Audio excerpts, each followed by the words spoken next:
gente que visitaba Jerusalén no comprendía las maravillosas manifestaciones del poder de Dios.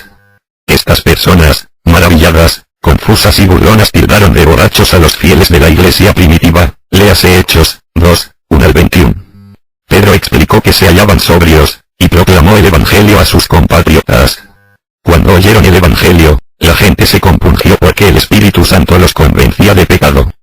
Al oír esto, se compungieron de corazón, y dijeron a Pedro y a los otros apóstoles: varones hermanos, ¿qué haremos?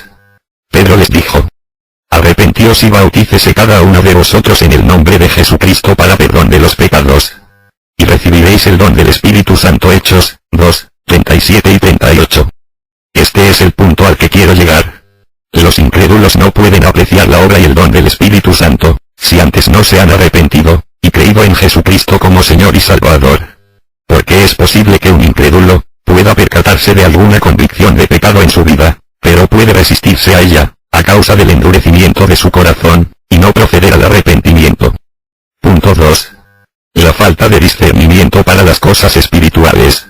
Además, carecían del Espíritu Santo para discernir lo espiritual. El apóstol Pablo lo explica. Pero el hombre natural no percibe las cosas de Dios, porque para él son locura, y no las puede entender, porque se han de discernir espiritualmente. 1 Corintios 2, 14. Hoy en día, es difícil hablar y detallar sobre el contenido del Evangelio a un testigo de Jehová, o a un mormón, porque su entendimiento de las cosas espirituales ha sido velado, para no comprender el propósito de la obra expiatoria de Jesús en la cruz. Porque si nuestro Evangelio está aún encubierto, entre los que se pierden está encubierto, en los cuales el Dios de este siglo cegó el entendimiento de los incrédulos, para que no les resplandezca la luz del Evangelio de la gloria de Cristo, el cual es la imagen de Dios. 2 Corintios 4, 3 y 4. Satanás, el Dios de este siglo o de este mundo, traducción literal en griego, se ha opuesto al mensaje del Evangelio y el de las Sagradas Escrituras, a tal magnitud, que cambia la verdad por la mentira, haciendo uso de doctrinas, sectas destructoras y movimientos heréticos, para que ningún hombre reciba la gracia de Dios por medio de Cristo. Los hombres, siguiendo los deseos de su padre, el diablo, resisten a creer lo que Dios hizo por nosotros para salvarnos de la condenación eterna. Hago la siguiente aclaración. Por ningún motivo debemos desistir de predicar el Evangelio, porque es una orden precisa de nuestro Señor Jesucristo antes de partir, y sentarse a la diestra del Padre, léase Marcos 16, 15. Somos llamados a sembrar la palabra, no a ganar almas. Somos llamados a discipular a los que creen en el nombre de Jesucristo, no a conquistar naciones, de un modo literal, como lo pregonan los teólogos dominionistas del reino ahora. Pero debemos tomar en cuenta el siguiente pasaje. Pero el fundamento de Dios está firme, teniendo este sello. Conoce el Señor a los que son suyos, y apártese de iniquidad todo aquel que invoca el nombre del Señor. 2 de Timoteo 2, 19. Poco después de que el Espíritu Santo descendió el día de Pentecostés, se nos revela que es el Señor que añadía cada día a la iglesia a los que habían de ser salvos, léase Hechos 2, 47. Hecha la aclaración, proseguimos.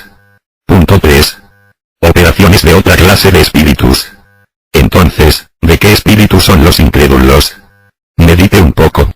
En un evento así en pro de la unidad con otros grupos religiosos, no se da la permisividad de una libre operación de varias fuerzas espirituales, demoníacas, en cada uno de ellos. Tomemos, por ejemplo, el siguiente caso.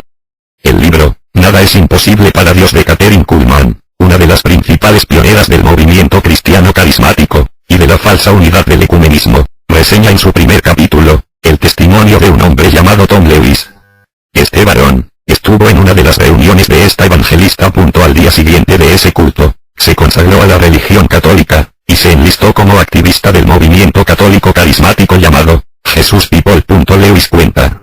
Eran aproximadamente las 11:30, y yo sabía que debía de estar celebrándose la misa. Así era. Llegué a tiempo para la celebración eucarística, a la que comúnmente llamamos Santa Comunión. Fui hacia el altar automáticamente, y dado que solo había 6 u 8 personas presentes, recibimos la Santa Eucaristía en ambas especies, pan y vino. En vez de volver a la parte de atrás de la capilla, me arrodillé en el primer banco. Fue bueno que lo hiciera. Lo que yo había tomado en mi cuerpo no era pan y vino, no era un símbolo, no era un recuerdo. Era el cuerpo y la sangre de Cristo, y resultado en mí fue el más profundo conocimiento de la real presencia de Cristo. Fue una experiencia de gran e inexpresable gozo, y mi cuerpo se estremeció violentamente debido al esfuerzo que realizaba para contenerlo. Jesús, el Cristo, estaba allí conmigo, y cada célula de mi cuerpo era testigo de que Él era real. Fin de la cita. Analicemos. ¿Puede el Espíritu Santo morar en un idólatra supuestamente arrepentido? No, porque los católicos quieren honrar a los ídolos y al Dios verdadero a la vez. ¿Cómo es posible que este hombre no haya sido capaz de discernir que el Espíritu de Cristo no puede habitar juntamente con los ídolos, o con los símbolos impuestos por la tradición católica? ¿Cómo es posible que alguien, que fue llamado al arrepentimiento, pueda declarar que el pan y el vino, símbolos del cuerpo y la sangre de Cristo, de repente se hiciese presente dentro de él? Una de dos. O era un gran ignorante, o dentro de él operaba otra clase de espíritu. Cito la siguiente opinión sobre los movimientos católicos carismáticos, extraída del tema Pentecostalismo, de www.wikipedia.com. Cito.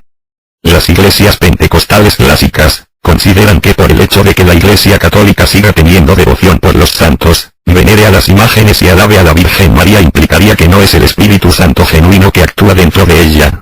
Y consideran pecado de necromancia e idolatría las creencias católicas sobre los santos y las imágenes.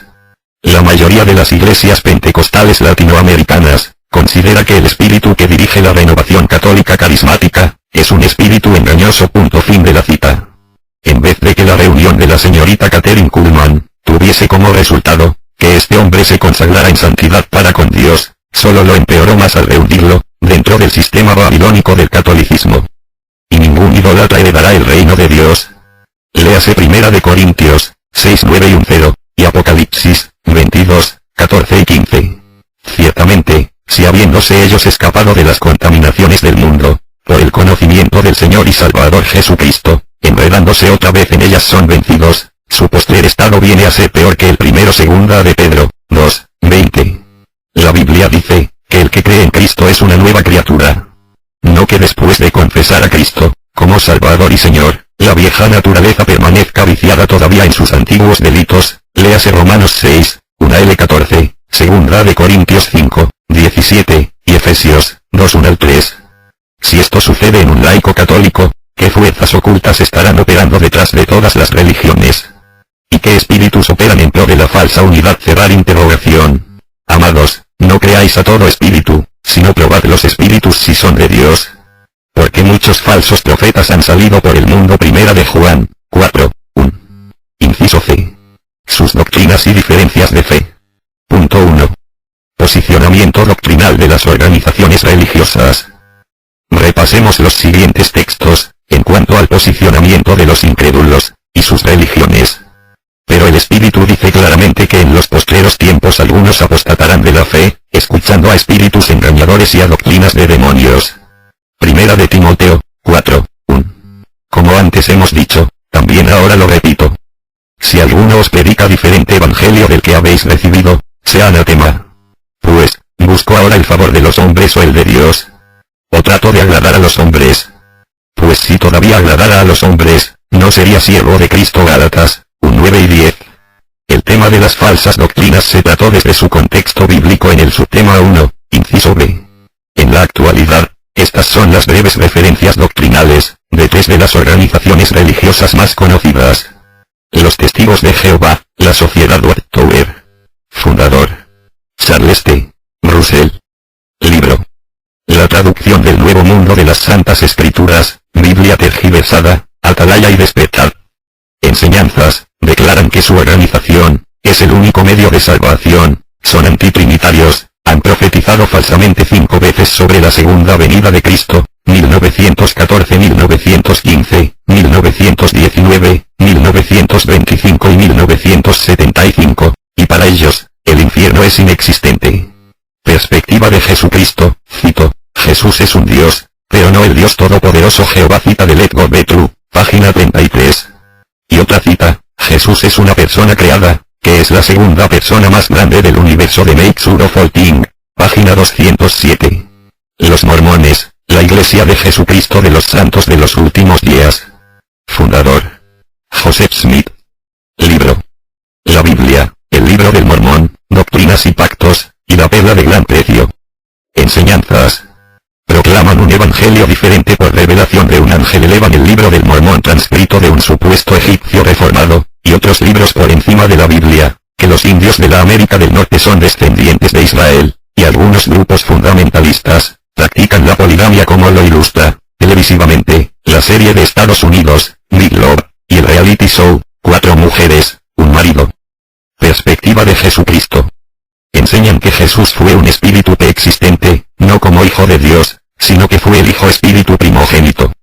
Cito, su humanidad ha de ser reconocida como real y ordinaria, lo que le sucedió a él le puede suceder a cualquiera de nosotros. Fin de la cita.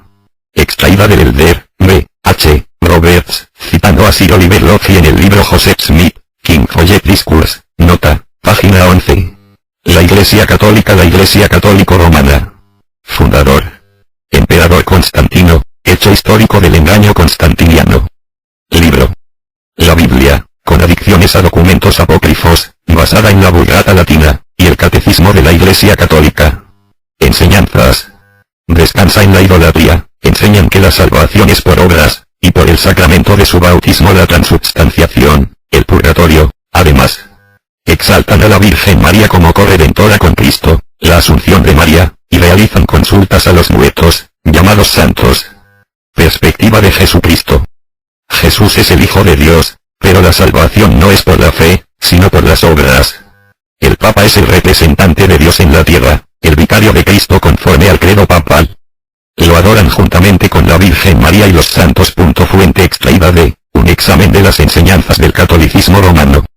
Como se dará cuenta, cada religión presenta un evangelio y un Cristo diferentes.